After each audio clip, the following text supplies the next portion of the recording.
Yeah, okay, everything's ready. Okay, so we're recording. Mm-hmm. Yes, we are. Nice. Let's introduce ourselves before we forget. Yeah, because, professional podcasts do that, right? They have, like, nice sound and, everything works smoothly, but not us, no. We take it back to the, back 2011 YouTube layout style. Yeah, boy. No, but seriously, one day I do want to get, like, a bunch of... I definitely need a new laptop or maybe a different equipment altogether because this fan is killing me. It's killing the sound, and then it doesn't want to record the other, the computer sound. It just wants to record well, I don't even know the terminology, but the point is, I know that it doesn't work the way it's supposed to because stuff is messy. I'm not sure why, but... I could probably use a better microphone. Or, I don't know, because again, that one time where I was recording on my end, my audio was, like, so fucking crystal clear, but then you sounded like you were recording from, like, a different room. Yeah, I think that's the problem because there's a certain setting, but I can't get it to work on this computer for whatever fucking reason. But anyways, I'm introducing myself as the enemy hero, and here's my friend. And Mr. Falcon Punch, 996. Yeah, because, it's not 997 or 995, it's 996. I really have been wanting to take away the 996 from my name, because, like, a lot of popular channels just don't have the numbers and everything. And I tried taking it off the other day, but like YouTube wouldn't let me. So I don't really know how you change your name. And then like I remember some people from my anime club, a lot of new members, they found out about my YouTube channel, but like they didn't know it was mine. Like someone was telling them like, oh, you should totally subscribe to Mr. Falcon Punch 996. And you're like, that sounds like a 12-year-old's account. I'm like, yeah, but at least you got people talking about your channel, but yeah, I don't meet people in real life telling me like, hey, I like your channel. I mean, like, I would like if they actually properly watch my videos, but like, they want to watch my really old videos and just like make fun of them. So I'm just like, come on, guys. I only have like 3 members and a couple friends that like legitimately watch my videos and say they're good or give me their honest feedback. Mm-hmm. Yeah. Well, speaking of uploading videos, did you see the little thing I uploaded the other day?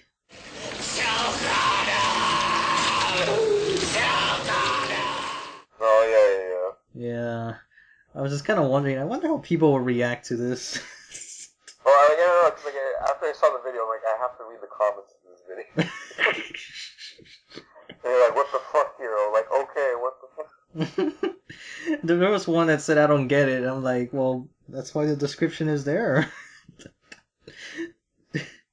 Because there's a link to the, where I got the audio from, and there's a link to where I got the pictures from. So, just combine them together and, you make a little joke. Well, honestly, that's the introduction for the Halloween video that I want to do.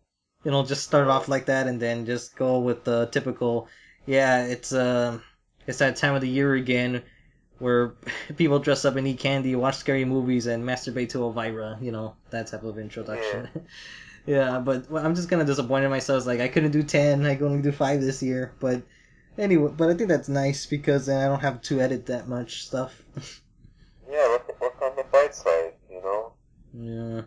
And then it's actually going to be called Top 5 Best and Worst Halloween Anime because I couldn't some of the choices were like, I don't know how to feel about these. I don't think they're that great. There's 5 good ones and 5 bad ones? No, it's just like out of the 5 they're like good and bad.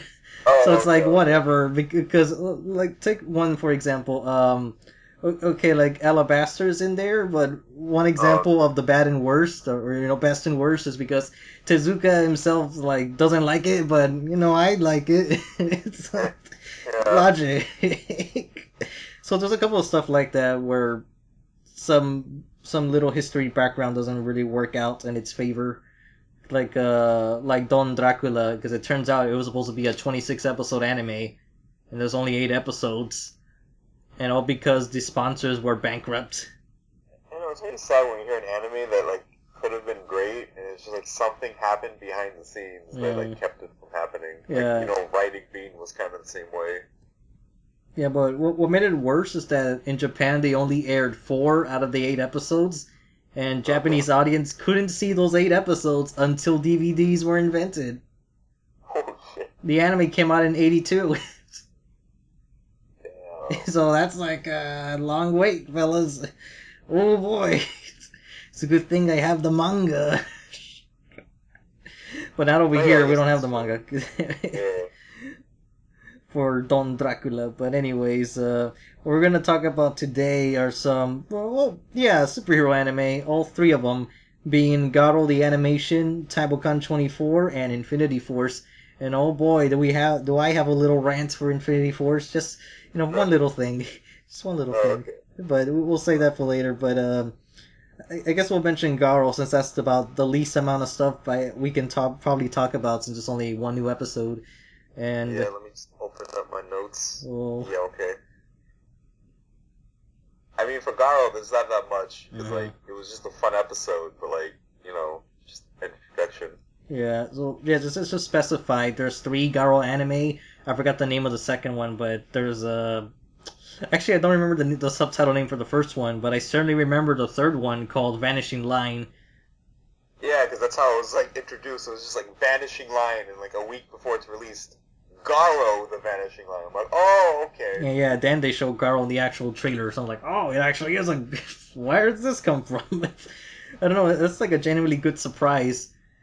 Unlike the one we had many years back with the whole, new Cyborg 009 anime, new Devilman anime. Waha, we lied to you, it's a crossover. I mean, in a sense, they eventually both got their own anime, but, that wasn't... I don't know.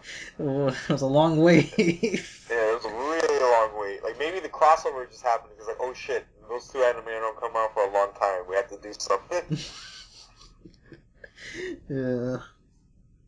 Yeah, so for Garo, for those who don't know, is based off a tokusatsu series that's more aimed at adults, because most tokusatsu series are more, for kids in mind, so Garo is more of a mature one. And I've only watched, 5 episodes of the original, but from what I've heard from people on Twitter, it's Devilman territory eventually. Oh. Well, the beginning did start off with the whole, witch hunt. Right. So, yeah. And I haven't fully watched the original Garo anime, but, it did seem pretty interesting. But this one, Vanishing Line, starts off so fucking badass. Do you like tacos or steak? Yeah, see, when he said that, I'm like, you can have both. Steak tacos do exist. But, at the same time, though, this motherfucker was eating, a chorizo-sized steak. Yeah, the thing is, what I noticed with a lot of animes is that they always eat their food whole. They take, a whole bite of something. I'm thinking... What about chewing, guys? You guys are just, swallowing the thing. Because I remember in 91 Days when they were eating pancakes, they were just, chugging that thing like nothing. And I was kind of wondering, are they doing that intentionally just so they don't have to draw every individual chew bite? Or is it just because? I've actually always questioned that myself, too. Because I'm like, why can't you motherfuckers just eat normally? It's you guys are in a rush, you're being timed, the food will disappear if you're not eating certain... If I eat it under a few seconds, I don't have to pay the bill. Oh. Yeah, but the way the anime starts off, our main character, his name's Sword. Yeah. But he's punching a demon in the face and then suplexes it into a car that explodes. Then goes on his motorcycle, which he activates with his ring that's a talking skull and rides off with a beautiful girl. Yeah, it's that is the most 80s fucking thing ever. That's more 80s than JoJo and Tiger Mask. Actually, no, Tiger Mask was 70s. Yeah, 60s. But the thing is, though, what I appreciate is that I don't know why I got reminded a little bit of Shin Getarobo, just because of the character of Musashi Benkei, the fusion guy. Oh, yeah. The one we call fusion, because the fact that he prayed or appreciated, wow, it's a hot bus, I'm grateful for this, and he puts his hands in a prayer. I'm like, holy shit. But see, at least he's he's perverted, but he's not touchy-feely about it. Yeah, no, he's dignified. He's he doesn't I'm gonna work for it. I deserve this hot chick, but I'm gonna make sure I'm not gonna lose this opportunity. Give me the bust. But then again, he was commenting on that other that waitress which I guess she was working undercover or something because he was saying like, wow, I'm thankful for this. Hey, that's sexual harassment. Like, oh. Yeah. I mean, I guess in a sense, yeah, it is. Oh, yeah. Well, I mean, like, I think this takes place in America. I wanna guess that too because of shit. I forgot what it gave me that indicator because oh yeah, when she's having that chat in the mobile or whatever she's using, like all the texts were in English. Right. See, there's that, and then like, I mean, it could just be an American restaurant or a Japanese place, but like when they're eating that steak, it kind of looked like a diner. Yeah. And but then I kind of got thrown off because like when that kid, the girl with the red hair was like walking down the street and like bumps into that like drunk guy. Yeah, because it kind of looks like it looks like one of those Japanese cities like, hey, don't go out at night in that part of town because everyone's got their clubs, their host clubs and stuff. Yeah, so I was kind of like, I don't know, or maybe it's a fusion, like a Tatsunoko series. And like, yeah, this is like Las Vegas or whatever it's called in Polymar. Yeah, because even with the first Garo, I was thinking, are we like in Spain or something? Because they were mentioning like Zorro and a bunch of like Spanish names were being tossed around. And then with this one, I was kind of curious about that too. Like, wait, are we in America? Because I don't recall exactly what gave me the impression that it was an American setting. Kind of I know. I'm trying to pinpoint that time too, because there's a couple times where I'm like, okay, this is Japan. I'm like, wasn't there a bridge? I'm like, wait. Yeah, I want to see maybe with that, like when we get to see more of the city, I'm like, okay, maybe this is America. And then like, I think a couple of the characters had like English sounding names. I do remember they mentioned the word El Dorado, which is what made me think like, why is that there? But oh well, hey, it opens up a bunch of community in different countries or groups of people, and I'm all for it. Yeah, so it's cool. This is like, I don't know, Garo still so far is like my favorite first episode of anything from the season. I mean, again, like the way it starts off is probably like the most badass thing I've seen in a long time. I mean, he suplexes a demon into a car. Like, what the fuck? And his name is Sword. Yeah, just that name. It's like, my name is Sword. And like, no, towards the end, when he actually does use his sword, he doesn't use it like a sword. He just stabs the demon and starts dragging it around town. Yeah. Like, he doesn't slice it. Like, no, I'm just saying he just skewers them. Like, it's just a giant skewer. Yeah. Actually, I wasn't sure, but do you know like who's subbing this show? Because I kind of want to say that this was fan sub, but then again, I could be wrong. Yeah, I actually don't know either. Yeah, because something about the font and the fact that they left in the I think they left in the disclaimer portion where the sponsor's supposed to be up, like that little interlude would be after the opening. But I don't know, maybe I'm misremembering things or not. I don't know anymore. Fucking hell. I don't know. But yeah, let's see what else can I say about it. I think that's, again, it was just the first episode. We just got the introduction. But yeah, good first episode. Looking forward to the rest. Yeah, meanwhile, we go to another first episode being Bokan 24, which did a lot of changes in its second season.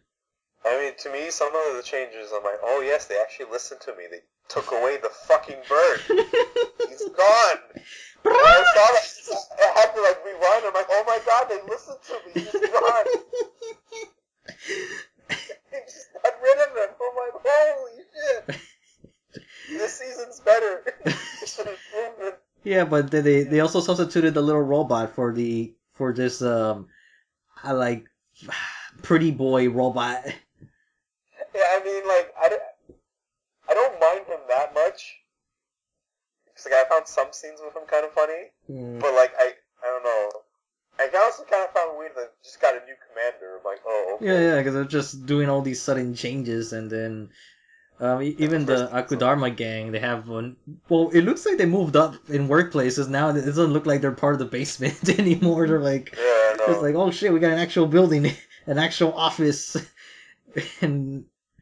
but it looks like they're doing the original Bokan thing too, where they have their car combined with some other machine. Right. The time traveling, but what I do appreciate that the whole episode was mostly from their perspective. I mean, that's what the the season was supposed to be, though, right? Yeah, it's called Villains Strike Back. That's the subtitle. So I'm hoping that's how like they keep it. But there is something I am a little concerned about the changes.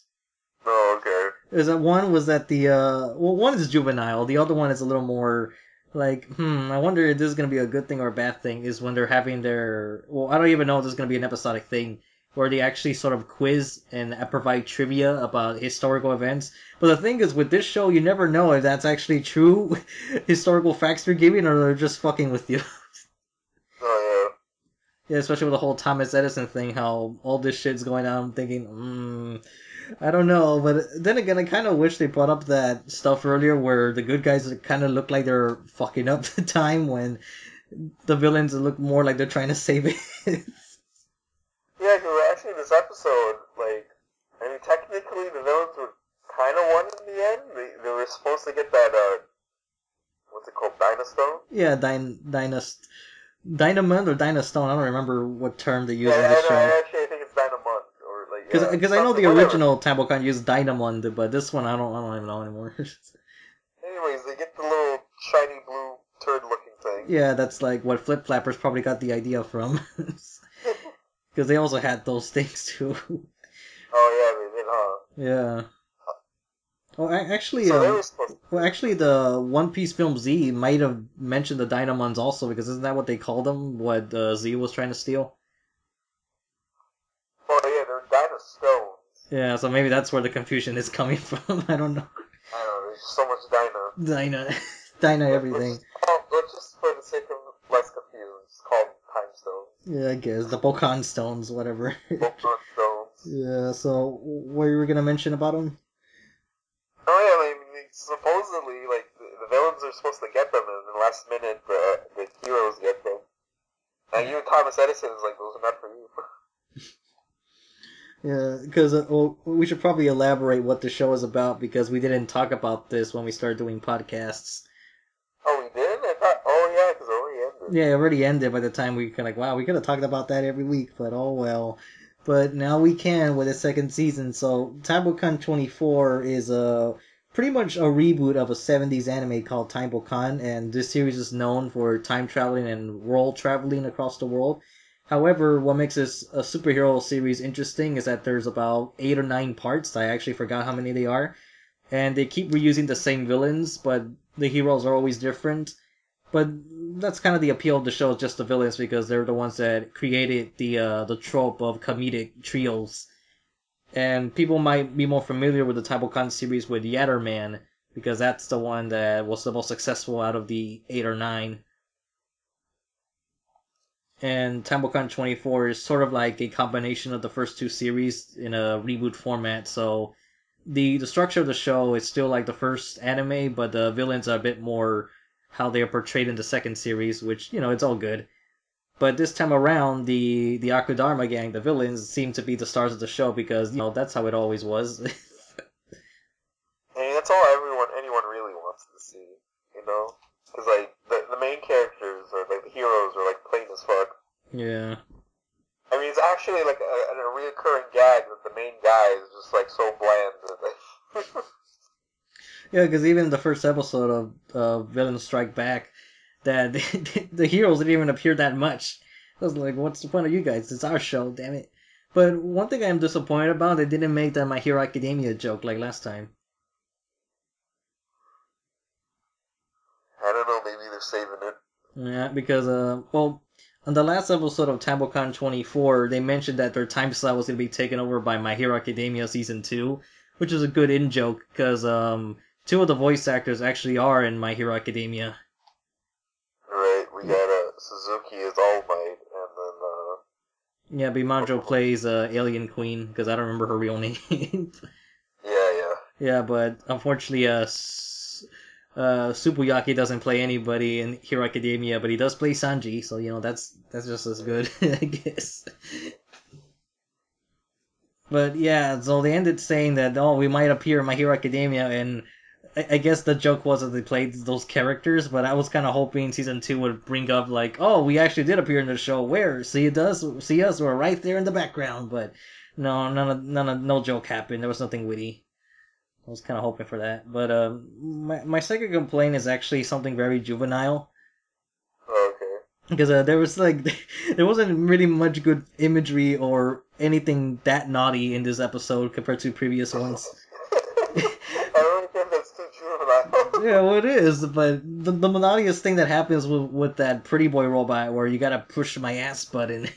So I'm like, oh, I forgot to mention that. Yeah, that was weird as fuck. I'm like, they have to do that every episode? Okay, again, this is like, okay, the show could be on Disney, and then that happens. I'm like, oh, no, there goes that. well, there was that other episode that we didn't talk about. There was one episode in the first season that was about Joan of Arc being a magical girl, and basically the episode's pretty bad when it comes to like her life. I mean, it was a funny episode, but yeah, like the Joan of Arc story was just kind of fucked up. Yeah, it was pretty like, well, that's we can't put that on the Disney Channel. Yeah, she was like only a magical girl for her boyfriend, who was like into magical girls. And it also doesn't help that there was like probably the naughtiest scene of the entire series thus far, where they're stripping Bimajo naked, and they're also defiling an angel. Yeah. To try to see her naughty bits, and then shit happens. If it were going to guy, we'll be seeing all of it. or monkey punch, we would see a boxing glove somewhere. But oh well. But yeah, so in this season we got this robot where they summon their new mecha by pushing a button on his ass. So, well, she slapped the button, so I was like, yeah, fuck it. Yeah, slap that ass. But what I found weird is that I kind of like the ending song, but I was hoping for there to be some sort of reference like the other series where they were, addressing like the second ending theme of the Bokan anime or something like that, because one of my complaints of the first series that the opening and closing themes that they didn't really stick out specifically for that show, that it could go with anything, but then the second ending of Tabocon 24 was actually a super referential, or I don't know if that's a word, of the original Tabocon closing song. So I was like, oh, that's really good. So I was kind of disappointed they didn't do that here, but it's a nice song nevertheless. But what I found weird was a bit of the animation, because the characters were like really off model. Oh yeah, I actually remember that. I'm like, oh, I like that they're dancing, but I'm like, it kind of looks. Yeah, because the characters don't look right, because some of them look more bigger than they're supposed to, or realistic, and Bimajo's hair is like super messy. So I was kind of wondering that, like, I wasn't sure, is this just for the ending song, or in the actual show will their designs look a little different? Because we haven't seen them out of the costume in the second series.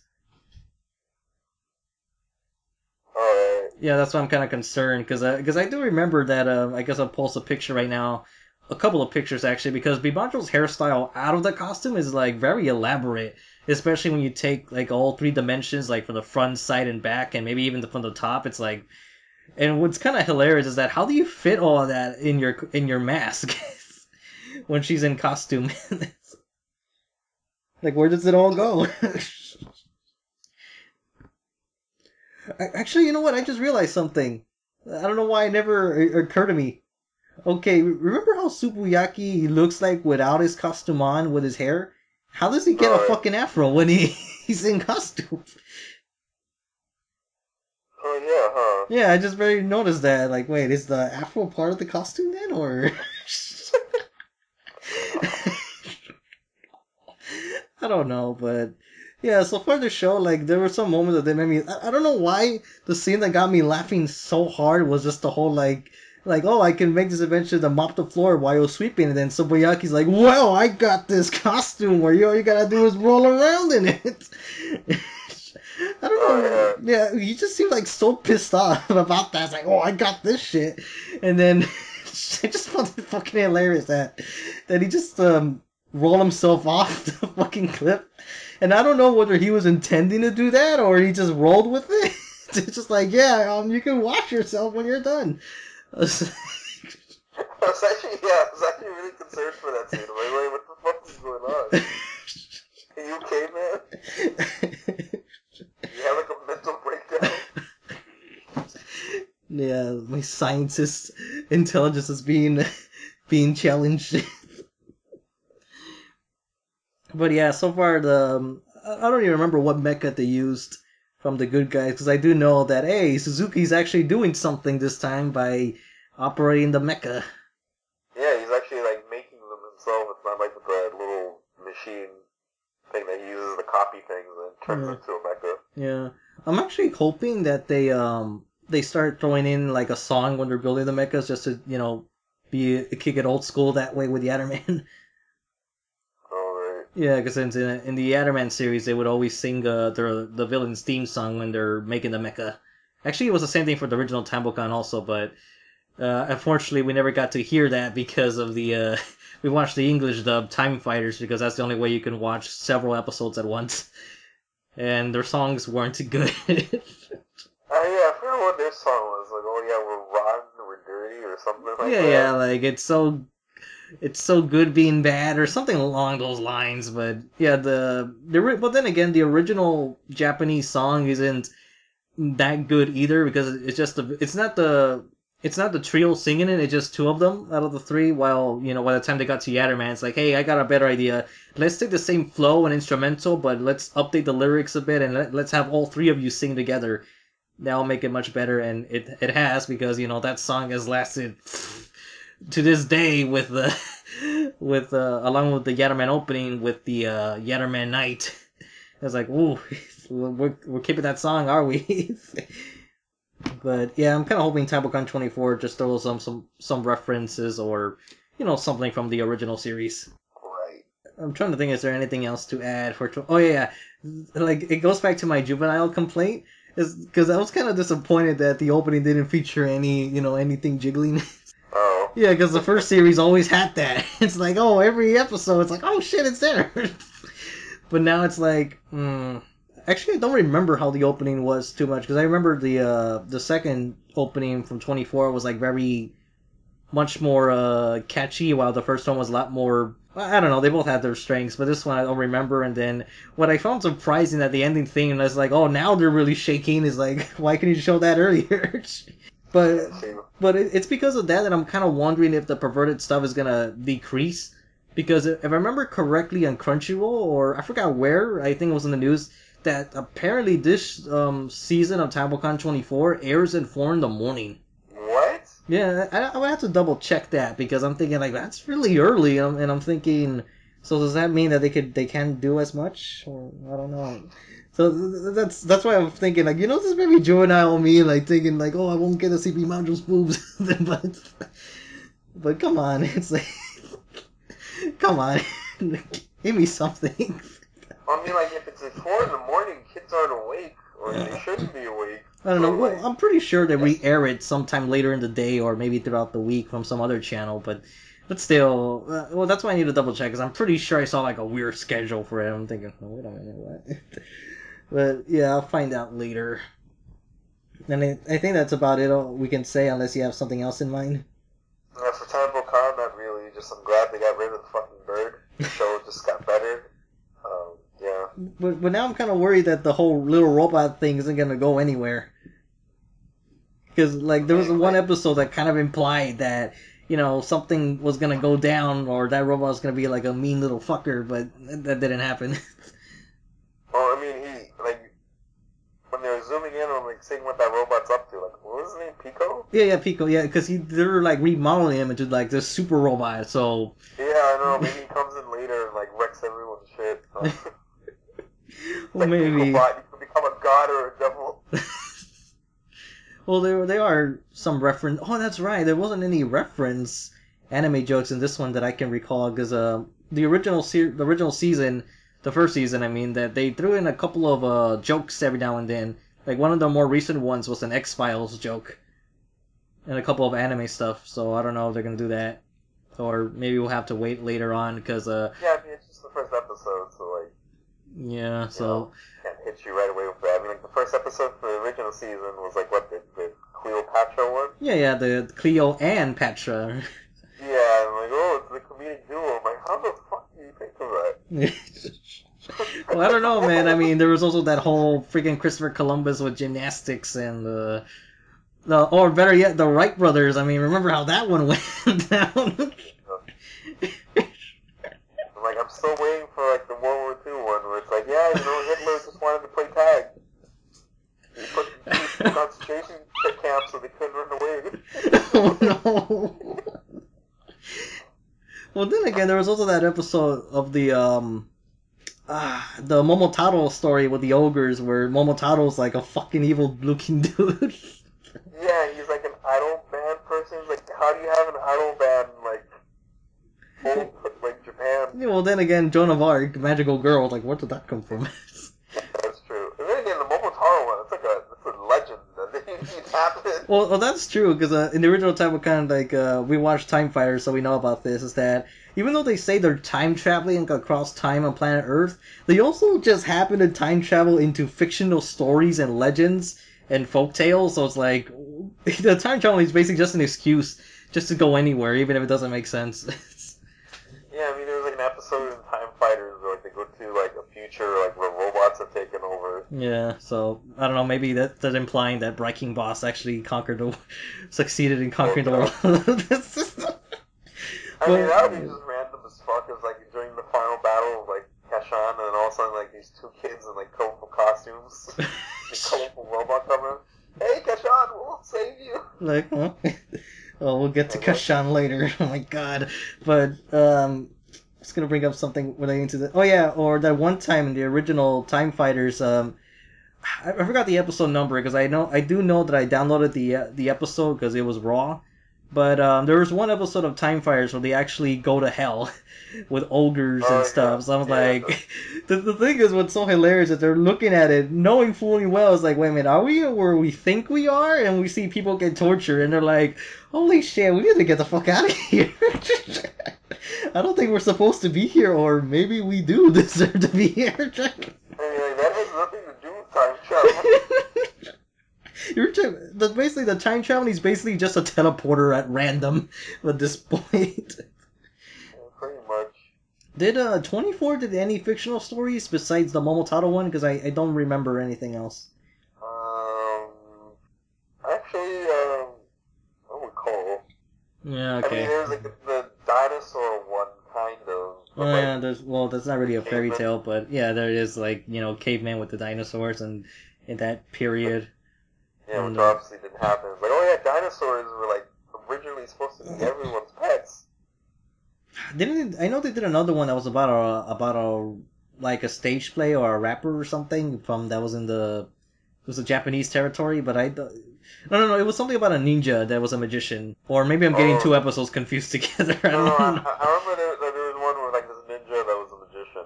But I'm trying to remember, was that the same episode where they had like a monkey that was like a talking monkey, or a guy looked like a monkey? I don't remember, because I do recall. In that episode, that's where I got the campfire scene where they're just by the campfire, just wondering, like, trying to cook some fish on a stick. So, yeah, I don't know. Fuck it. Let's just move on to Infini-T Force, because I'm getting my episodes confused right now. Okay. Yeah, so Infini-T Force, which could potentially be my favorite show of the year if it plays its cards right. Because so far it hasn't. Not all the... Like, it... 3 episodes are available now because it actually premiered with 2, and then the third one came out, and this is actually an anime that I'm officially watching legally. I'm actually supporting this show. You know how? Crunchyroll? No. This is actually through Viz Media, because there's the ones that license the show.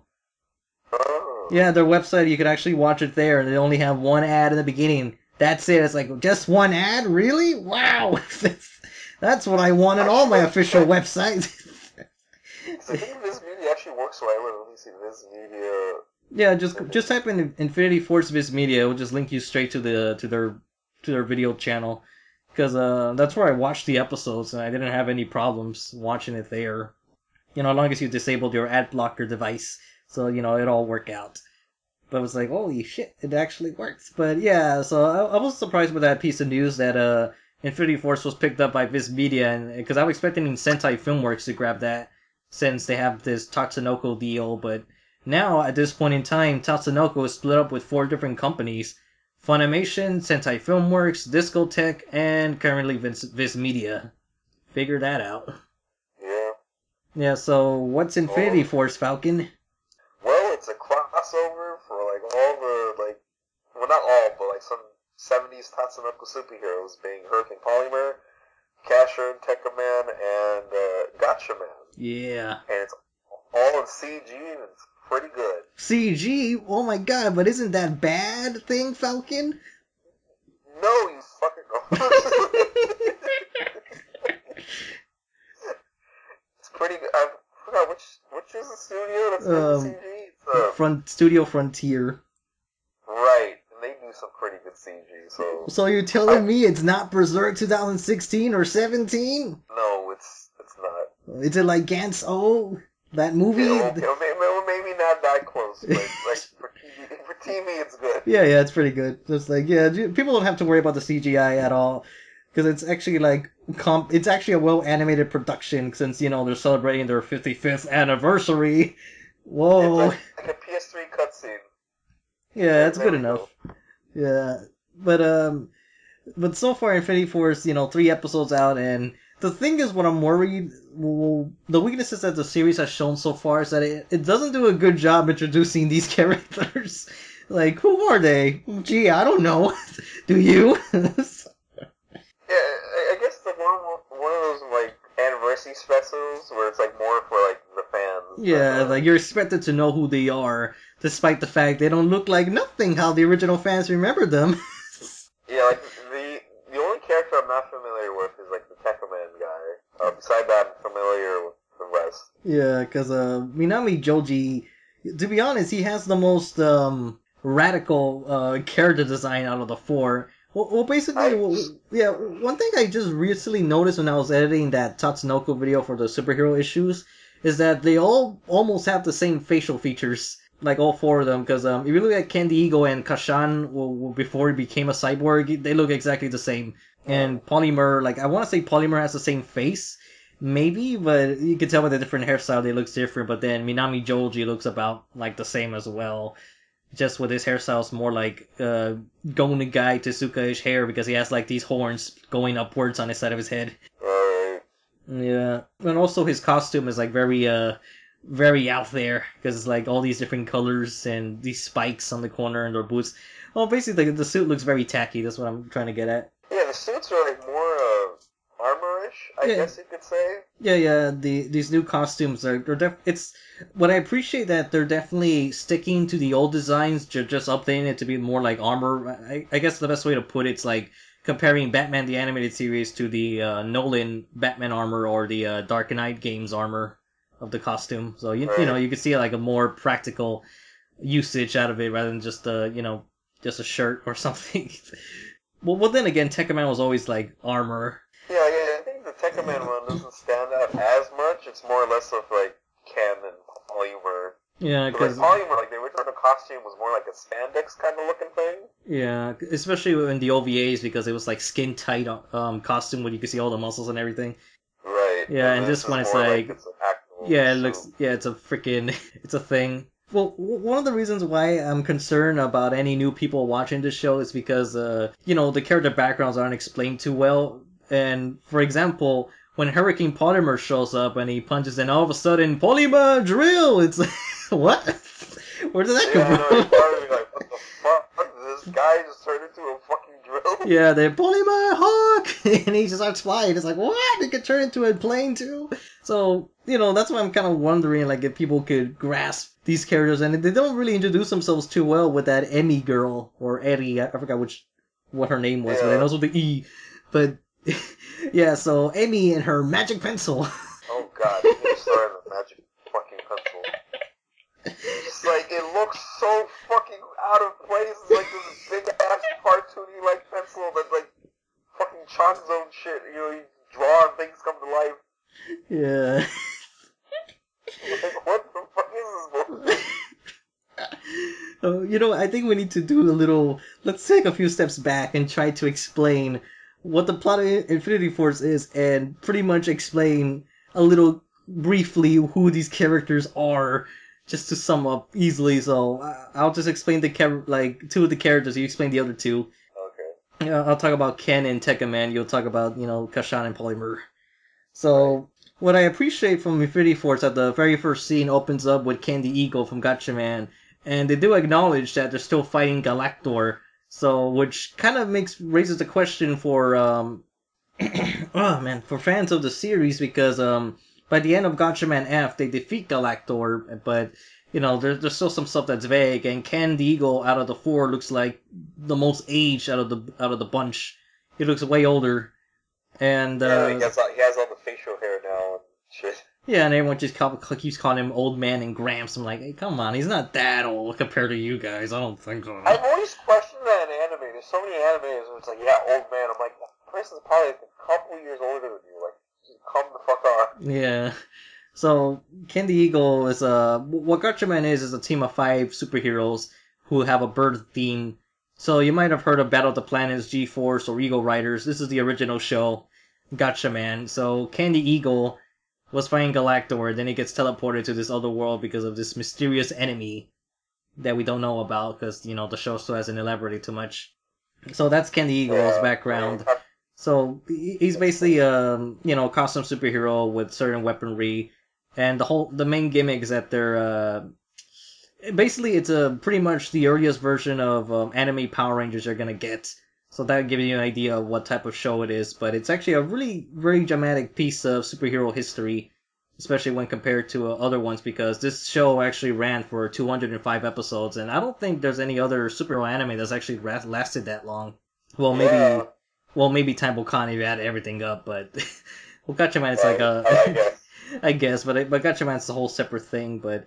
Yeah, that's the way I could put it, because I'm gonna make a video about it like later on in the future. It inspired a Sentai season. Jetman. Oh yeah, that's right. See that happen every day with anime. Mm-hmm. So the personality about Ken the Eagle is that the whole story with him is in the original series he's a leader of the group, but he's not like the best one at the job. So there's a lot of stuff that he has to learn. He has a lot of father issues that gets addressed throughout the course of the series, and by the end of Gatchaman F, or probably by 2 actually, by the end of the series you could see him being a full-fledged leader. And the thing that raises a question when it comes to the timeline of these characters showing up is that by Gatchaman F, Gatchaman has a sword called I forgot it was called the Gacha Saber or Gacha Fencer, but the point is he's supposed to have a sword, and they don't show him with the sword here, which, that kind of just makes you just a little curious, especially with the whole Galactor still being around. So now I'll jump to Tekkaman. Tekkaman the Space Knight. It's about planet Earth. It's about to die out, and they're also being invaded by aliens called the Waldaster. So Minami Joji he participates in an experiment that's supposed to turn people into called a Tekkaman, which gives them like this suit of armor that could fight against these aliens and destroy UFOs with ease. And he wants revenge because his father was killed by the aliens, so Minami becomes Tekkaman, and he's teamed up with a robot called Pegasus, which allows him to fly. And similar to Gatchaman, the Tekkaman team are called the Space Knights, and they do have like a big roster of characters to fight against these alien invaders with their lasers and all that, and all this freaky shit. So that's the thing. The problem with the original Tekkaman is that it never ended properly, and it has a cliffhanger, and Tekkaman Blade was made later as a complete reboot. It uses completely different characters, but the plot scenario is still pretty same, so it feels like, I guess, an improvement of the original show, just without the, it doesn't have that campiness from the original show, which is a plus or minus in different opinions book, but to me it's a bit of a minus. It's like, oh, it's not as weird as the original, but yeah, that's Tekkaman's background. He's like, kind of similar. Well, all the 4 heroes are kind of similar in the way they behave when it comes to justice and evil, and they do have their moments where they do some questionable things. Because they all can be like morally questionable. I mean, more so in like I guess Polymar's case. But yeah, Polymar's the one that's like, hey, buddy, we need to talk. Because he got some anger management issues. Yeah, because Ken the Eagle did show like a lot of rage, but as the series continues, like he just perfects himself. He's become like a very stable leader and like the most competent person ever. in Tekkaman's case, like it's kind of like Candy Eagle's case where he's trying to learn to become that leader, but he's definitely not leader material at all. So I guess that's sort of like the leftover of the story, but he is willing to become a hero and pay for his misdeeds, because there was one episode where he accidentally kills a family of innocent aliens, and by the end of the episode he intended to be killed by that alien survivor, but he didn't, and being unpunished just made him feel like super guilty. And kind of like a little suicidal, I think. Oh god. Yeah, so I was like, shit, I don't deserve this kind of stuff. So it was like, yeah, but yeah, so that's a good thing. So I'm gonna pass it on to you, Falcon, talk about who is Casshan in Polymar. Alright, so starting off with Casshan, who's basically the OG Mega Man. Yeah. I mean, yeah, pretty much, because like the backstories are the same. Basically, Casshan's, what was his original name? It was Tetsuya, right? Yeah, Azuma Tetsuya. Azuma Tetsuya. You know, he was a kid of the scientist who made this like robot who was like, what was his name? It was like Braiking, whose original responsibility was like, it had to do something with the environment. Yeah, it was just a call of pollution prevention thing. Right, and so this robot gets the big idea. It's like, you know what? Humans are the whole reason for this shit. So like, let's just destroy all humans, pretty much. And this Viking boss robot, man, like, just takes everything from our main character. You know, his house, his family, his fucking dog. Yeah. But like, before the Viking boss has his way, kind of becomes a neo-human. I guess as explained in the original, like the name's really weird. Yeah, exactly. I've seen like so many different definitions, because even Infini-T Force, like Tekkaman calls him a neo-roider. So yeah, I'm like, oh, don't make it more complicated, please. Everyone changes it. Like, come on, stop doing that, please. It's like what is it? Android neo-human neo-roider? Shinzo Negan, like newly built man. Like, and then it's like the thing in Cutie Honey. They keep changing the name of that device, whatever it's called. Yeah. So he goes under the transformation and becomes Casshan, and he basically throughout the entire series he goes around fighting off robots with his robot dog, who's also reborn, named Fender, who could like transform into different vehicles and shoot lasers and shit, and it's just like the overall greatest dog in existence. Yeah. Yeah! And it's Casshan's story, but like what really concerns me with Casshan is like supposedly in his universe, like they say it every episode, if Casshan doesn't do it, no one will. Because he's the only one that could fight these robots, because humans are completely incapable of doing so. So like, and in Infini-T Force, kind of just take these characters out of their stories, and it seems like it's in the middle of their story, so I'm like, well, I guess Casshan's world is just fucked now. He's not there, you know, no one's doing shit, everyone's I'll get to my Casshan rant about that a little later, because I definitely want to address everything about Casshan in this show. Fucking hell. And then, so I guess to speed things up, I'll just quickly go through Polymar, whose changes in this series I don't mind as much. Like, I think he's the only character whose changes I'm like, yeah, okay, that's cool. I'm fine with that. Polymar is basically, like, I think out of all the superheroes, I guess Tekkaman had the same amount of episodes. It was like 26, right? The original Tekkaman? Yeah.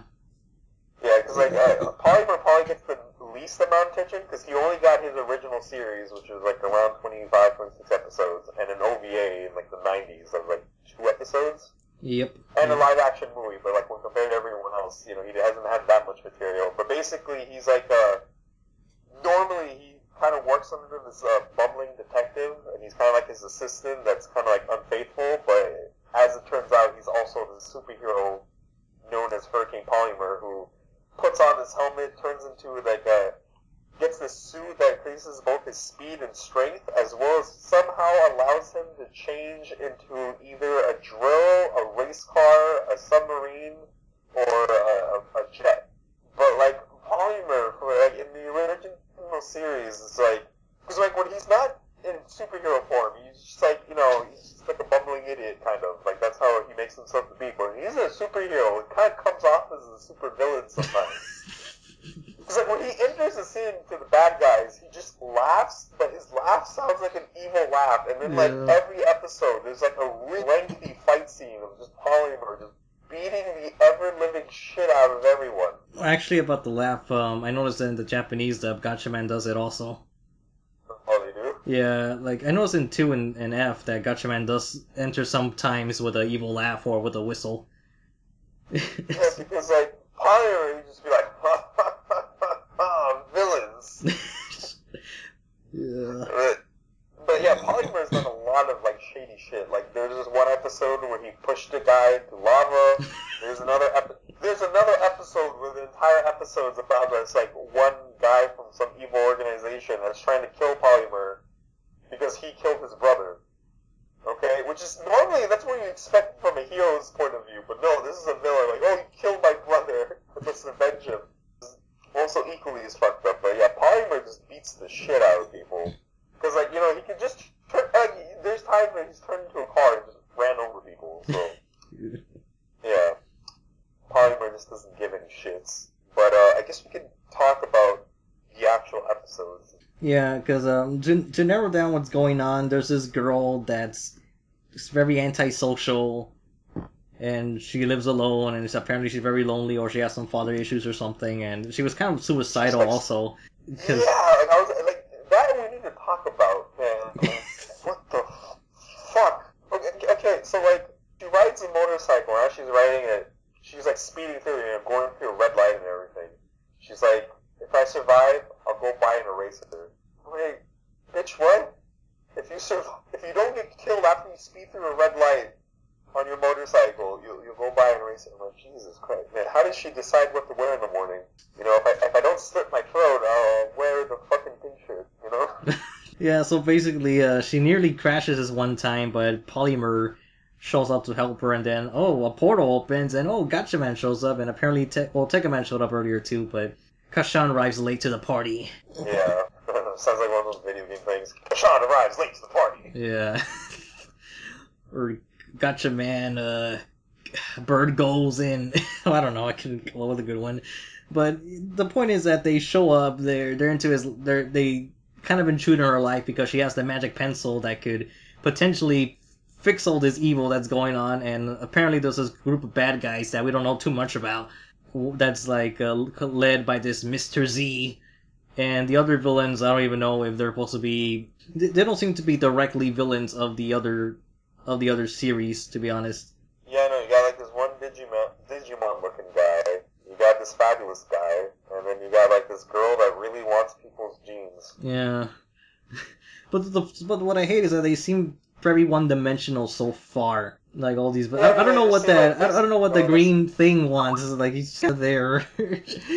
And oh, you mean the big guy? Yeah, the green thing, whatever that thing is, because it's a suit, from what I remember. Because I do recall seeing like a guy somewhere sitting down in the center of it. So there's that, and then Mr. Z's playing chess because like all's going according to plan, some shit like that. How else can I look evil? I don't know. I'll just play chess by myself. Yeah, and then other girl just like, I just won jeans, and it looks like the next episode's gonna be about her, I guess, I don't know. And then the other guy's like, I wanted to be a good guy, but people, I go, the thing is, I don't get his backstory either. It's like, I wanted to be a good guy, got kidnapped by this organization, and got experimented on, and then all my cohorts believe I was evil, so I decided, well, if I can convince them or, still do good things, I guess I'll just be a bad guy.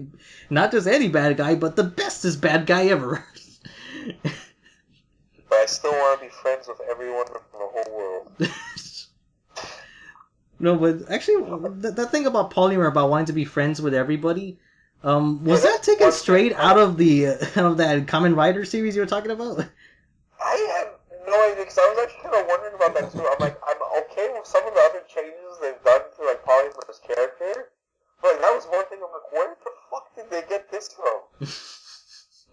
Yeah, because Polymar is supposed to be like this detective. I'm like, where did they get this? Like, yeah, I want to be friends with everyone in the whole world. Wouldn't that be nice? I'm like, what? Yeah, because the original Polymar, what he wanted to do was, actually, this is the thing that I guess it kind of confirms now that these characters are supposed to be the same ones from the 70s show. Possibly. Because so far it's heavily implied that, because in the third episode, in the very beginning, when they were showing some 2D animation, you actually do see Baron in the background. Right. Yeah, so I guess it's supposed to be the actual people because the way the Hurricane Polymer ended, it's like, they found out his secret identity, and the thing is he just did it so casually, like, well, I guess I gotta show you my secret identity then to get out of this. Well, shit. He's like, well, these turtles, man, they gotta kick their asses because, that's what I do. Gotta save my dad. And everyone else. And by the end of it, like Teddy was just like, oh, you're a Polymer the whole time, man. I want you now. Please fuck me. Yeah. Come on, Polymer, use your drill on me. Oh god. Polymer, drill. And the thing is, the character, like, I kind of appreciate that he's doing his own investigative work, but at the same time, I kind of wondering shouldn't he be like thinking about his dad? Because that was like the whole, conflict of the first show. It's like, oh shit, it's my dad. Yeah, because he kept on hiding from his dad. Because like, there's this one episode where they kind of reveal Polymer's backstory. I forgot which episode exactly, but basically he's like running away from his dad the whole time. But like at the same time, he's keeping an eye out for him, which is why he decided to become like a detective assistant. Mm-hmm. But yeah, see, like, I don't know, like, what, like, in Polymer's storyline, unlike the other one, where, like, I guess the story is more dramatic, but Polymer, like, they could easily have taken away him from his story after he revealed his identity. Yeah, because I don't know. Because the villains are dangerous in Polymer, but the thing is that the tone of the show is silly. It's not as even though lives are at stake, it's nowhere near as well, what is the word? That's not something that's synonymous with dramatic. Well, it's like it's not as high risk because like unlike with Gatchaman or Casshan or anything, there's not like an overarching evil. Yeah, it's like every week there's a new evil organization that he has to go beat the shit out of. Yeah, it's just a random bad guy coming with Gatchaman. The thing is, that all the other villains are much more personal, especially Casshan. Casshan, like, fucking Braiking, just like, yeah, you know what? I'm just going to... Isn't his base his old house? Basically? Yeah, it's his house. Yeah. Took everything away from you, man. I even took away, like, it's because of me that you can't get laid with your girlfriend. It's like, curse you, Wrecking Boss. You might have taken away my parents. You might have taken away my house. You might have taken away the life of my dog. But taking away my ability to have sex with my girlfriend, you've gone too far. Yeah, like, Braiking just went all out. And honestly, it's probably the most personal I've seen a villain go. Well, to make it even more worse, it's like, I'm actually a product of your father's, experimentation and, creation, so there's that. The whole world hates your dad because of me. And like, in a weird sense, I guess they're probably brothers. I guess it's like we were born in we shared the same household. In a way, we are family. Yeah. Holy shit. Does Braiking actually ever bring that up or no? It's done different in the OVA where they kind of imply that the dad intentionally did it this way. Oh. Yeah, so there's that about your father's. They were kind of implying that his father's plan was to get rid of the human race. So that's one thing I appreciate the OVA did a little differently. It's like, oh god, that's making it worse. That's more diabolical. But the thing is, I watched it dub, so I don't know if that's actually in the actual Japanese. But there is one line in the dub that I really like from Braiking Boss, where he says something like very blasphemous that, since, the fact that I'm able to do all these things must be like something out of God's will. Because then he says, like, even God must be an android. So like, oh, calm down, Braiking Boss, man. Like, calm the fuck down. Holy shit. But anyways, what were we on about? We were on Polymer, but then I forgot. Oh yeah, villains. Yeah, and how personal they are. Yeah, because Polymer. Well, you say you like what they did with Polymer, but I don't know. To me, the whole friendship thing just like, huh? What's that? Yeah, that was the only thing that kind of like took me off because like I just liked it because like unlike in the original anime you didn't really think his real name's Takeshi. Yeah. You don't really see him get serious unless he's in costume, but now he actually acts like like a cool detective guy. Yeah, he's like a proper hero. Because I mean, I appreciate this a lot more because even in the OVA was just weird. Yeah, the OVA was just like a rush. Well, the story didn't even finish because Polymar got his ass kicked by that other guy that could also use the polymet ability. So yeah. So like, yeah, the OVA was just weird. So like, this is like probably my favorite incarnation of the character. I just don't know where the whole friendship thing came from. I'm like, why, where, how? It's hard to believe that's the same Polymar because like if it's the same Polymar, like, hey, I want to be friends with everyone. Push this guy into lava pit. Yeah, okay. Yeah, because if he is gonna follow that creed, then he's not gonna be beating up villains as violently anymore. He's not gonna run. See, like, all the Polymar's fights and like so far in this show have been pretty good though. Like they've been my favorite. Yeah, because he's like screaming out like battle cries and shit. He's like, wah! Oh yeah, they did keep that in, which I really love that because when he's fighting, it's like, oh shit, yeah, Polymar. Too bad you're not beating up real people. Yeah, because that's what annoys me a bit. That all the villains have been robots so far, and I'm thinking, well, man, I won't get to see Gatchaman kill people. Well, then again, Tekkaman doesn't kill people; he just kills aliens, and Casshan only kills robots. But Gatchaman is like, no, man, human or alien, whatever, I'll kill you. You're fighting for evil. Again, like the '70s were like a very hardcore time for superheroes. Yeah. So.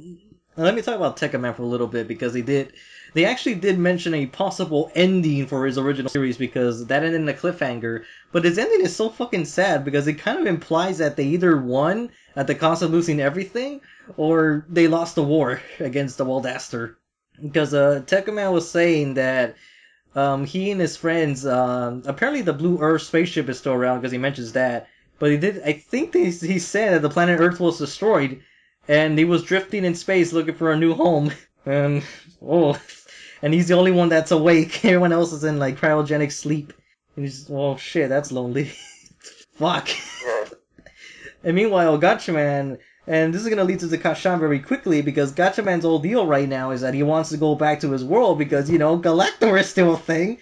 And these are worldwide terrorists that could pretty much destroy the planet because they almost did a couple of times.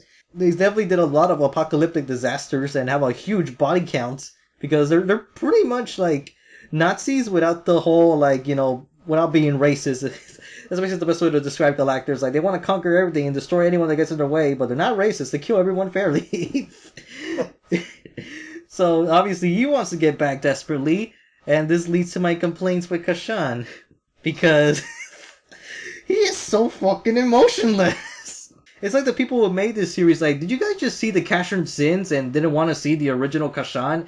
But I feel like they clearly saw the other 70 shows because they kind of like about the same. But Casshan is just like so fucking dull.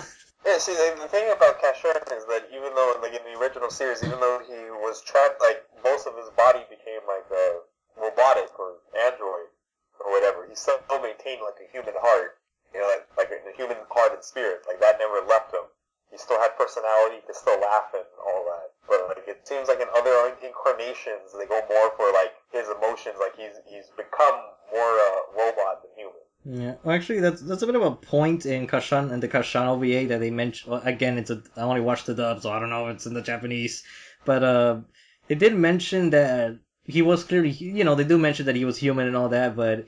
The thing is, in this current point in time of the story, he's acknowledging that he's having difficulty keeping his humanity because he's losing his human memories. So he's becoming more machine as he's fighting evil. It's a good idea for a story, but the problem with the fact that he's having conflict within the OVA is it's fine. But in Casshan Sins, where he wasn't a human at all, he was always a machine and a very dulless, soulless, sad, depressing thing. And now with this one, it's like he has no objective. He's just sort of like, okay, all right. It's like, what's going on with Braiking Boss? I mean, the show says it very well. If Casshan doesn't do it, then no one will. Braiking Boss will destroy the human world. I mean, he will enslave humanity with the, pretty much the whole Terminator timeline, Android 17 and 18 type of setting. Very apocalyptic thing going on there. And meanwhile, this Casshan thinking, but what about your parents? Your girlfriend, your dog. Well, your dog's there, friender. But what about Luna and your parents? Your whole goal is to fight to restore peace and get your family back together. But in this one, it's like they don't mention nothing. He's not reacting like, no, I need to go back home right away. I need to fight Braiking boss. I need to kill him. You know? Yeah, because like out of everyone, like his situation is probably the most dire out of all the heroes. Yeah, Ken's the only one that seems like he really needs to get back. It's true because he's the only one that can. Because even in Tekkaman's case is probably worse because the villains don't care about the planet and they never explain why they want to conquer a dying planet to begin with. But at least in Breaking's boss case, that he won't destroy the Earth. He will keep it. You know, he's just like, he just wants to get rid of the human race. That's it. Yeah, he just wants to get rid of the genocide. Yeah. Well, then again, Galactor is also pretty bad because Leader Z clearly wants to destroy the Earth. He wants to do that. So in Tekkaman's case, we take Infini-T Force's continuity. That planet's gone. So Casshan should be just as worried, especially after hearing Tekkaman's story, like, well, my planet's fucked. I'm the only... there's a few people, the human race left, apparently, and we're just drifting in space. Look for our new world. And then after hearing Gatchaman also thinking, no, I need to go back. My planet's like... You know, there's 4 other people, and, you know, that could fight Galactor, but we still need to be together. And Casshan should be like, holy shit, I need to get back right now. But he's not doing anything. He's not showing any hint of worry. They just mentioned that, like, well, can you get out of that costume? No, I have this holographic thing, which is almost as good. Fucking shit. That should not be a thing. The point of Casshan is that he lost his humanity. He can't just turn back. There's no on and off switch, even if it's just a hologram. But, like, no. I mean, Tekkaman, Polymar, and Gatchaman, like, Tekkaman is not completely human anymore, but, you know, you can still take it off. Shit. And also, you know what's a big worry for continuity for Casshan? What? He's fighting at night. Oh, okay. What happened to the whole solar energy? You know, time runs out for me, you know? Time limit. Then Polymar also, if he goes beyond 57 minutes, I think, or 58, I don't know. It's like, I'll die if I use my powers. And Tekkaman goes too. It's like, if I go over 30 minutes, I'm gonna fucking die. I mean, so far for the rest, it hasn't seemed like they fought that long. It's just more or less in Casshan's case. Yeah, because... Then again... he's solar powered, so you could say he saved energy during the day, and I don't know. Yeah, but my other worry is that when Casshan is introduced, that he was already apparently defeated and mind controlled, and I'm thinking, really? Really? You know, the one guy that fights against, you know, a whole fucking army of different machines on a daily basis by himself gets taken out easily? Really? Yeah. How about that? He gave them all a good, like, ass whooping too, so it wasn't like this is a weak Casshan. I mean, yeah, because I mean, like, because I don't know how it goes with, you know, between Gatchaman against everyone else, because, unless he has the Gacha Fencer, then he won't really be on par with the rest of them since he's the most human of the 4. Yeah, basically Batman, you know, with a bird. But, you know, because Polymar, he can smash gold, going by the first episode of Polymar, and then Tekkaman, he could take out UFOs with relative ease. And then Casshan, he's the guy that's known for crushing robots with his bare hands. Oh, and then in the recent episode that they showed, in episode 3, that they showed Tekkaman do the Volteca. There we go, that's what it's called. He shoot his laser, then Casshan also does his super destructive beam, and they were smashing meteors with that. So, and then Gatchaman, what did surprise me, that he was able to do a tornado fighter by himself, because that requires at least 3 people to do. Because I was going to ask about that. I'm like, can he normally do that? No, none of them can do that by themselves. So that's why I was kind of surprised, because they showed like his wristbands open and he was able to do it. And it was like this huge tornado. I'm thinking, because I remember that supposedly the strain of doing it with a lot of people, with less people, would hurt. So I don't know how that works in this continuity for Gatchaman. It's like, or maybe it's just for the sake of having him like the power scaling. I guess to make it more fair. Because, well, to be fair, Gatchaman is, I guess, a little bit superhuman because the speeds they run and jump is like, yeah, a normal human can't do that. So, I guess. Do the suits give him, like, strength, or is it just like through training? I don't know. It's pretty vague because they mentioned that they get training, and then the thing is there's times where Joe the Condor has fought without the suit, and he's still be able to take on like a lot of Galactor henchmen with just the gun and a couple of feather darts. The only one that could take on a mecha by himself would be Joe, like with his bare hands, because of certain events that I don't want to spoil for Gatchaman 2. So, like later on in the series, Joe the Condor can actually destroy mechas with his bare hands. Gatchaman, as long as he has that sword and as long as it's charged up, and if they have their vehicles, they could destroy mechas. But compared to everyone else, the other guys have a chance of destroying them themselves, given their own weaponry / armor suits, whatever. But yeah, so there's that. That's kind of raises some questions. But yeah, so far the problem is that we don't know much about the villains other than just being very generic. Casshan is like needs a lot of work. Gatchaman is fine. Tekkaman is like so far it's been okay what he's been able to do so far. Polymar I guess has the most improvement out of the four. Right. And then we have this girl thing, which we know by the end of the story she's probably gonna have a new look at life. But yeah, like right now she's kind of a dick, but yeah, she's just a hot bitch at the moment. That's it. It's like damn, you look good, but why do you have to be so rude? And the weird thing is, actually, I remember back, like, the whole thing looks good, but like when they're at their school, like, I don't know, like, it looks so weird. Especially when they're in the changing room, like, I'm not sure if it's like the way the background colors are or whatever, like, almost look like the same character is replaced into something else. Yeah, I don't know. Well, it's kind of like a weird thing, because there's some moments where they look kind of clayish, like some of the designs. Right. Yeah. Which, it's not a bad thing, but it's like, it's still good. But yeah, I mean, visually, this is this is like a much high standard for a TV series. I was like, oh fuck, keep it like this. Don't you dare drop. Don't drop in quality, please. How many episodes is it supposed to be? They haven't mentioned from what I'm aware of or from what I've read on articles, but yeah, so I'm guessing it's gonna be 12 episodes. I'm assuming because there's also that there's that movie which we don't know if it's gonna be something completely new or just rehashed material into a compilation film. I don't know. But yeah, so far Infini-T Force as a superhero show has been, I don't know if it's been like super good or even just good, because a lot of the stuff that's been happening is mostly just dialogue. I guess. I mean, I don't know. The third episode was a little bit more dialogue heavy. I found the first two would be more action packed.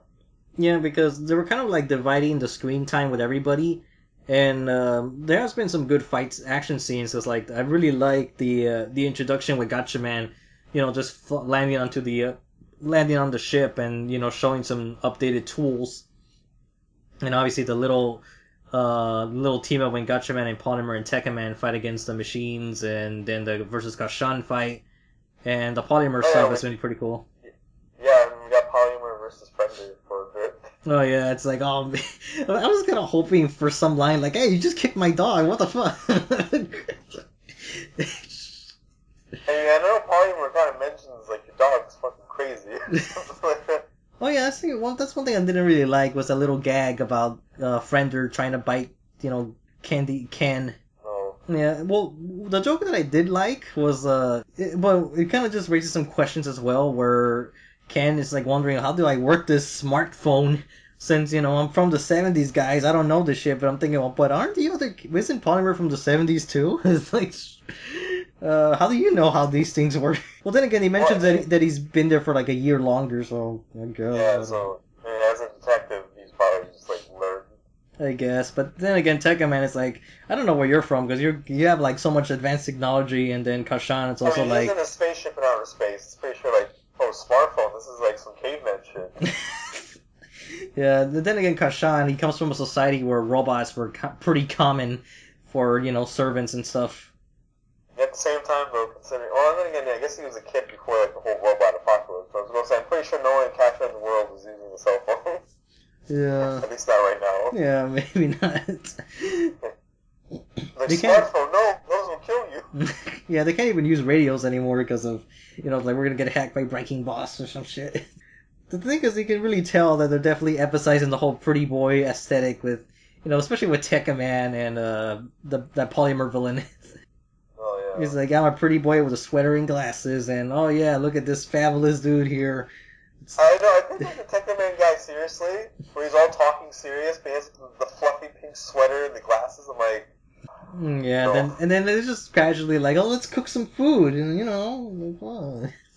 And let me tell you my backstory while I'm at it. I'm like, I'm pretty sure this is like dating sim somewhere. Oh god. Like it's some Tatsunoko superhero dating sim. Oh god. And the thing is with Casshan, like, what can you get out of him? It's like he hasn't done fucking anything. It's like I really hate that he's so far just been fucking shitted on to me. It's like, no, I don't want any more broody, emotionless Casshan's, man. No more, please. Stop it. I mean, the original Casshan wasn't an emotionless character. I mean, shit, he was filled with emotions all the time. It was actually a miracle that he was to find out that, oh my god, I could still cry. I have feelings. No, that was a really powerful episode where he's just like, despite being a machine now, basically. Yeah, because... I'm still like... Yeah, because, I mean, he still has a face, but something tells me it's like the RoboCop approach where it's just like a patch of skin and there's just nothing but... Because there's been x-rays of him, there's no blood in him at all, there's nothing, so he can't even eat. And I know they mentioned it here, but the thing is, he's so emotionless while saying it too, I just don't feel anything from him saying like, oh, I don't eat. It would be more of a shock if he's like acting like normal like everyone else, and then when he's given food, he's like, he doesn't touch it, it's like, what's wrong? Like, fuck, I just thought of something else to rant about Casshan. Okay, remember where is he from? This, desolate wasteland where everything is destroyed? He should have reacted thinking like, holy shit, there's a city, there's lights, there's electricity, there's no robots anywhere, there's plant life, people are living in peace? Holy shit, where is this place? What kind of haven have I stumbled onto? It's just like paradise. This is what I wish my Earth was like, but nope. It's like, oh, it's my dog. Yay. Fucking shit. What happened to Casshan? Why do people acknowledge this broody shit? Cause that's what's in, bro. No! So far he's the worst character of Infini-T Force, and I hate that so much. Well, then again, maybe the villains could be worse than him, I don't know, because so far they haven't really done anything surprising, like, oh, it's one of those typical villain organizations where they can't get along because they're bad guys. That apparently means that makes it interesting. Oh. These two villains really hate each other. That means there's some animosity between them, right? That's totally gonna lead to something besides bickering banter. Oh. They won't do anything serious like backstab each other, right? Because, that would actually lead to something, story-driven. And then supposedly Mr. X, or Mr. Z, I forgot what his letter was anymore, but he's supposed to be the father of that girl, so I don't know if that's gonna go anywhere either. So, I guess my disappointment is the plot, because I don't know if any other people will find it interesting, especially when they don't explain too well who these characters are either. I mean, I saw a couple comments from people. They're like, oh yeah, this is like enjoyable. Like, I heard some people just talk about the plot, like the plot could be better, but I don't know. Yeah. Because one of my biggest questions that I've been getting for like the Tatsunoko stuff, like is there a good introduction to something, or if this could be that good introduction gateway? Because so far the way it's going, it's not. But if they show like a lot of stuff from the past, or somehow they incorporate the previous villains into the show, which I kind of doubt, or mention other characters, or do something good for the characters, then maybe this could be that gateway for the original 70s, but then again, I don't know, even if it succeeds, because you got something from 2017 with this superior CGI animation, and then going back to this 70s standard of Tatsunoko. I don't know if people can transition well, because for, I don't know, people like us or other people that appreciate, old and the new, they have no problem swapping back and forth, but to anyone else, I don't know, this would do more good than bad, or more bad than good, I don't know. So yeah, that's one thing about people like older series. Because I recommended a friend to go read the Devilman manga, and it was like I couldn't read it, like the art is too old. I'm like, oh.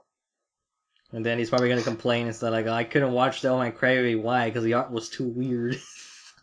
I mean, most of my friends that I've showed the Crybaby trailer too. They seem to enjoy it. They're like, oh, it looks pretty cool. I'm like, okay, good.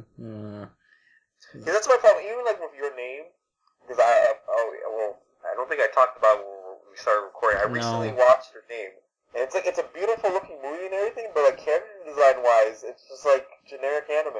You know, it's like normal looking high school boy, normal looking girl. Like, okay, they're cute. Okay, it's like, but there's like no personality to the design. Yeah, there's no like individual like art style to it. It's just sort of more the standard, standard anime of the standard season, rather than like because some certain so far it's only been like there's only a few original products that have a certain look to them, or in some cases they need to rely on a mangaka or an adaptation of a manga for it to have a individualistic style. Right. See, that's why I appreciate like people like Imaishi, like in Trigger and all that. Like, all the characters stand out design wise. Like everyone from Kill la Kill doesn't look like a normal anime character. I mean, like, they're not generic looking. Yeah, because like especially when you look at I'm forgetting her name. Oh, Mako. Okay, I was gonna say Akko, but like no, that's Little Witch Academia. No, but like Mako's dad, especially, that's definitely a design you would see more back in the 60s and 70s, because especially with like the way his teeth are and mouth. So, yeah, that's an old school design. And then I don't know, because some of the characters are like Mako's whole family could be like a 60s comedy series. Yeah, especially that setting that they live in the poorest part of town in the slums. So that's a 60s thing. Yeah, all we need is like Yabuki Joe walking down the street and beating some kids up. It's like, give me fuck over the Yakuza or some homeless guy that's drunk. Yeah. Well, actually, yeah, because it fits, because her dad is like this back alley doctor that's robbing people. Yeah. That's pretty fucked up, actually. Oh, shit. But yeah, anyways, going back to Infinity Force, because I guess we're gonna wrap this up already. Because I don't know. Right now, Infinity Force is sort of like on the fence section, because I don't know whether this is gonna be a good thing or not. It's still too early to tell.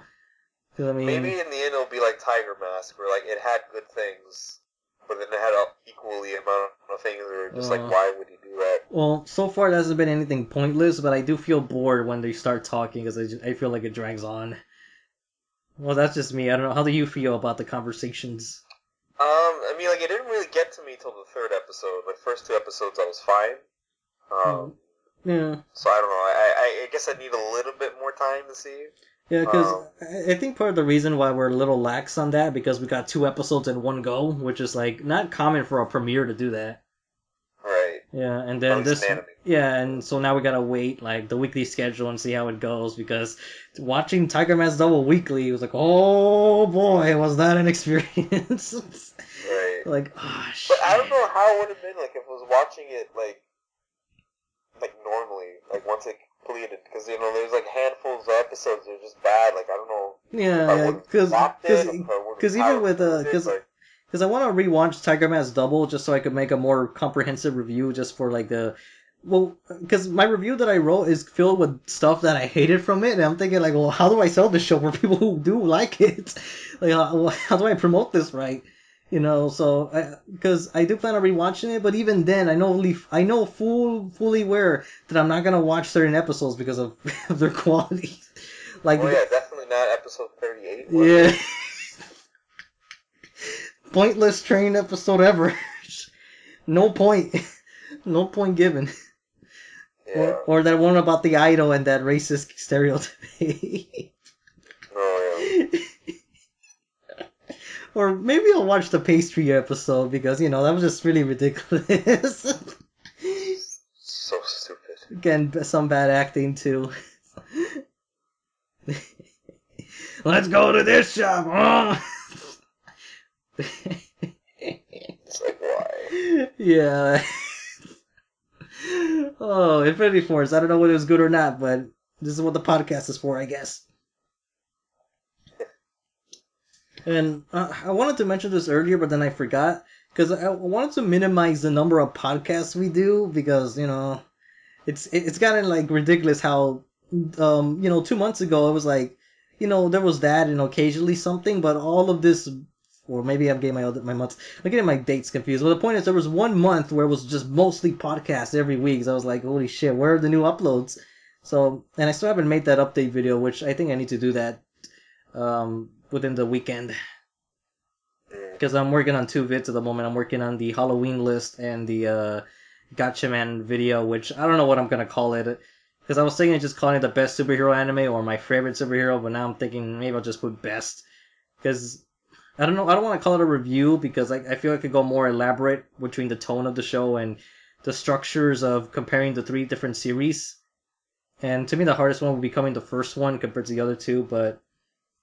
Because, whatever, you'll find out when I get there, but... Yeah, any final words on Infini-T Force, Falcon? Not really, I mean, we've pretty much talked about everything we could about it. We'll just have to wait and see if it's a Tiger Mask double or not. Yeah. Or maybe it's better, maybe it's worse. Yeah, could it be the best superhero? Well, probably will be the best superhero of the year. Oh, speaking of superheroes, we need to reserve another podcast for My Hero Academia, and whenever we catch up to the reflection. Alright. Yeah, because, well, Academia finished, but the dub, I think, ends this weekend. Huh. Well, we'll see, because given our schedules, we could actually talk, given the timing of Infini-T Force coming on a Wednesday, so we should be able to talk about that, whenever we can, because I was actually wondering if we should delay the podcast for a week or 2, just so we can have a little more to talk about. Yeah, especially with these episodic shows where, it could very easily go well, this was a shitty episode and not much to talk about. That type of scenario, because before we had a couple of shows, but with this one, we're sort of there isn't much to say, especially with Bokan 24, unless it does something super ridiculous. Yeah, see, with Bokan, it's just oh, what weird happened this episode? Yeah. Haha, lol, and that's it. Yeah, because with Infini-T Force, I think we should do that, Falcon, actually, just try to delay the podcast a bit, just so we can have a little more to talk about. Yeah, might as well. Yeah, because the thing is with news, I think that's sort of the problem, that maybe we shouldn't focus on the news so much anymore, or maybe whenever it's... Yeah, because the problem with news is that either it's just an announcement and there's not that much to go off of, or then you just get weeks where it's just there's nothing at all, so what do you talk about? Yeah, because that's why I'm kind of wondering whether... Because I know there was one time in the month we just posted that on a single vid, but then at the same time, news gets outdated very quickly, so we'll figure it out, I guess, because I definitely want to focus back on actual reviews and other videos and start doing stuff that I wanted to do years ago, like that one-shot of that story that I did, a year ago, and I still haven't finished that. I'm thinking, oh shit, I should finish that and, start doing the other stories more seriously. Because because life is sort of catching up with me, and I'm starting to kind of realize that as I'm getting older. So... yeah, gotta figure that out. So I guess this ends this week's podcast. We'll probably see each other in about 2 weeks. Well, you guys will probably see another podcast with 2 weeks, but we'll still talk. Just, we won't record it. We won't record it, so you won't get to hear our conversations. Who knows? We might be talking about, I don't know, some, who's hotter, Kitty Honey or Brimancho type of shit, or, I don't know. Maybe. Yeah, well, the answer is probably Kitty Honey because, all the options she has, but whatever. Anyways, hashtag Brimancho's boobies. Good night, everybody.